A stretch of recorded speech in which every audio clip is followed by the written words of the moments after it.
আজি আমি দেখাব বিচাৰিছোঁ এটা বিশেষ পথ, যিটো পথৰ বাবে এতিয়া বহু বছৰে আচলতে বহুকেইখন গাঁৱৰ ৰাইজে দুৰ্ভোগ ভুগি আহিছিলে, কিন্তু পথটো নিৰ্মাণ কৰা হৈছে। কিন্তু নিৰ্মাণ কেনেধৰণে কৰিছে সেয়া আমি দেখুৱাম। প্ৰথমে দৃশ্যাংশ আমি এই মুহূৰ্তত বিভাগীয় কৰ্তৃপক্ষক আমি দৃষ্টিগোচৰ কৰাৰ প্ৰয়াস কৰিছোঁ, ইয়াৰ স্থানীয় বিধায়কক আমি দৃষ্টিগোচৰ কৰাৰ প্ৰয়াস কৰিছোঁ।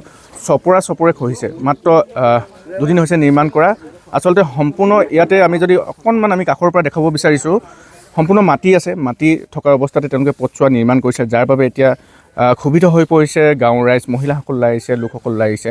বহু বছৰ তেওঁলোকে জমৰ যাতনাত ভুগি আচলতে এই পথেদি অহা যোৱা কৰি আছিল, কিন্তু বৰ্তমান পথছোৱা নিৰ্মাণ কৰা হ'ল। কিন্তু নিৰ্মাণ কৰাৰ পাছতো সম্পূৰ্ণ বৰ্তমানলৈকে হোৱা নাই যদিও নিৰ্মাণ কৰাৰ পাছতো এতিয়া এনেধৰণে পথৰ দুৰৱস্থাই চিন্তিত কৰি তুলিছে গাঁওবাসীক। গতিকে মহিলাসকল আছে, আমি পোনে পোনে তেওঁলোকৰ সৈতে কিছু কথা পাতিবলৈ চেষ্টা কৰিম, কেনেধৰণৰ সমস্যা হৈছে বা তেওঁলোকে কি দেখিছে। বাইদেউ, আপোনাৰ ওচৰলৈ আহিছোঁ। আপোনালোকৰ গাঁওখন শিলপুটা গাঁও, মৰিয়ালি বুলি কয়। আমাৰ এইটো মৰিয়ালি বুলি কয়। আজি প্ৰায় বহু বছৰ আগতে এইটো বনাইছিলে, তাৰপিছততো বনোৱা নাই। আমি গোটেই জনতাই মানে যিটো যাতনা ভুগিলোঁ, পেচেণ্ট এটা নিলে তাৰমানে আগবাটতে যাব নিচিনা লাগে, ডক্টৰৰ ওচৰত নাপাবগৈ, তেনেকুৱা এটা অৱস্থা। কিন্তু তাৰ মানে আজিৰ তাৰিখত যেতিয়া ৰাস্তাটো আহিলে, মানে সদায় কৈয়ে থাকে বনাম বুলি, তথাপিতো ইমান দিনে হোৱা নাছিলে। তাৰপিছত এতিয়া হ'ল, কিন্তু হ'ল মানে কি আৰু এনেকুৱাবোৰ আচলতে তেওঁলোকৰ ছিষ্টেমটো কি নাজানো। বেলেগ ৰাস্তা এটা ছিষ্টেমত বনাই আমি যিটো দেখিছোঁ, আৰু আমাৰ ৰাস্তাটো এটা বেলেগ ছিষ্টেমত বনাইছিলে। তেওঁলোকৰ মানে কিমানটো পৰিমাণত বস্তুটো দিব লাগে হয়তো আমিও মানে সেইটো আমি নাজানিবও পাৰোঁ তেওঁলোকৰ মতে কি দিছে। তথাপি আমি যিটো ৰাস্তা দেখোঁ, বেলেগত দেখোঁ তাৰমানে ব্লেক টপিংটো অন্ততঃ প্ৰায় এবেগেট নহ'লেও তাতকৈ অলপ মানে কম ডাঠ হ'ব লাগে। আচলতে সেই বস্তুটো নোহোৱাৰ কাৰণে আচলতে আজি গোটেই জনতা ক্ষোভিত হৈছে। আমি গম পাইছোঁ যে নতুন টেকন'লজি সেইটোৱে ক'বলৈ বিচাৰিছোঁ।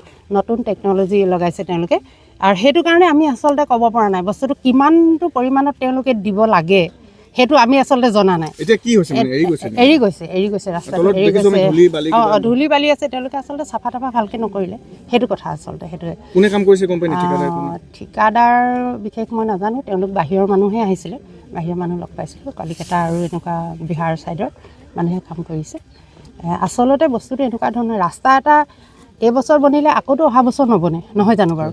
গতিকে আকৌ কিমান দিনৰ মূৰত আমি আকৌ ৰাস্তা এটা পাম, সেইটো মানে তাৰ ঠিকনা নাই। গতিকে বনাওঁতে অন্ততঃ অলপ ভালকৈ বনাই দিলে আমি সকলো তাৰমানে সুখী হ'ম। আৰু আচলতে আমি গাঁৱৰ মানুহটো, ল'ৰা ছোৱালী পঢ়িবলৈ ওলাই যাব লাগে, এখন গাঁৱৰ পৰা ইমান দূৰলৈ যাব লাগে।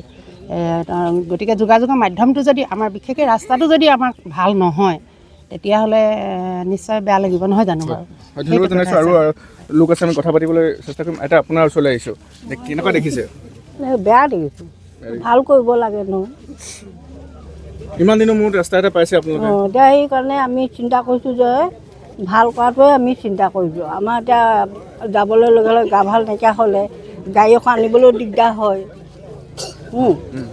সোনকালে এইটো আলিটো ভাল কৰাটো আমি বহুত চিন্তা কৰি আছোঁ। হয়, ধন্যবাদ জনাইছোঁ। আৰু লোকসকল আছে, আমি কথা পাতিবলৈ চেষ্টা কৰিম তেওঁলোকৰ সৈতে, কাৰণ 11 কিলোমিটাৰ এই পথছোৱাই আচলতে বহু লোক যাতায়াত কৰি আহিছে। তেওঁলোকৰ এতিয়া বহুদিনৰ মূৰত তেওঁলোকে পথটো নিৰ্মাণ কৰা পাইছিল, কিন্তু বৰ্তমান এনেকুৱা অৱস্থাত তেওঁলোকে আছে। গতিকে লোক আছে, আমি কথা পাতিবলৈ চেষ্টা কৰিম। মই আপোনাৰ ওচৰলৈ আহিছোঁ, দেখিছে পথছোৱা এতিয়া মানে আপোনাৰ চপৰা হেৰি পৰিছে। হয়, কিন্তু আমাৰ যিটো ৰাস্তা, যিটো মৰিয়ালি বুলি কয়, কিন্তু এইটো ৰাস্তা হালদিবাৰী গাঁও পঞ্চায়তৰ মূল ৰাস্তা বুলি ক'ব লাগিব।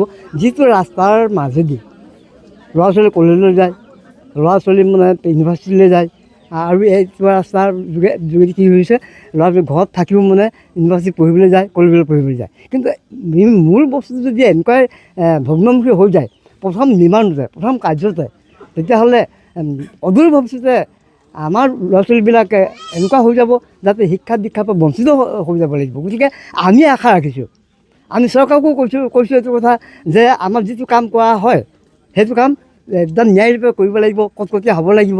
যিহেতুকে চৰকাৰে ইয়াত নিৰ্দিষ্ট এটা পৰিমাণৰ ধন দিছে, টকা দিছে। ইয়াক অৱশ্যে নিউ টেকন'লজিৰ ফালৰ পৰা হ'লে মানে ভাল হ'ব লাগে বস্তু, কিন্তু বেয়া হৈছে এইটো বেয়া হৈছে। সেই নিউ টেকন'লজি নকৰে। স্থানীয় বিধায়কক কিবা ক'ব নেকি? আমি স্থানীয় বিধায়কক এইটো ক'বলৈ যাওঁ যাতে তেখেতে এই ক্ষেত্ৰত অকণমান দৃষ্টিগোচৰ কৰে বা নজৰ দিয়ে, এই ক্ষেত্ৰত মই তেখেতক অনুৰোধ কৰিছোঁ। হয়, ধন্যবাদ জনাইছোঁ। আচলতে এনেধৰণে এতিয়া যিসকল গাঁৱৰ লোক তেওঁলোকে ওলাই আহিছে আৰু পথৰ যি দুৰৱস্থা বা তেওঁলোকে যি নিম্ন মানদণ্ডৰে নিৰ্মাণ কৰাৰ ফলত আজি তেওঁলোকে দেখুৱাইছে যে চপৰা তেওঁলোকে এৰি গৈছে আৰু যিহেতু পথটো নিৰ্মাণ কৰা 2টা দিন হৈছে আৰু এনেধৰণে এতিয়া চপৰা খহি এৰুৱাই যে দেখুৱাইছে আৰু তেওঁলোকে আহ্বান জনাইছে এই যিটো পথ, যিহেতু তেওঁলোকে কৈছে যে নতুন টেকন'লজিৰে নিৰ্মাণ কৰা হৈছিল, কিন্তু এই পথছোৱা আচলতে নতুন টেকন'লজিৰে নিৰ্মাণ কৰাৰ পাছতো কিয় এনেধৰণৰ অৱস্থা হৈছে সেয়া কিন্তু আচলতে চাবলগীয়া এক কথা। গতিকে সকলোৱে আহ্বান জনাইছে অতি শীঘ্ৰে যাতে ইয়াত সুব্যৱস্থা কৰিবৰ বাবে।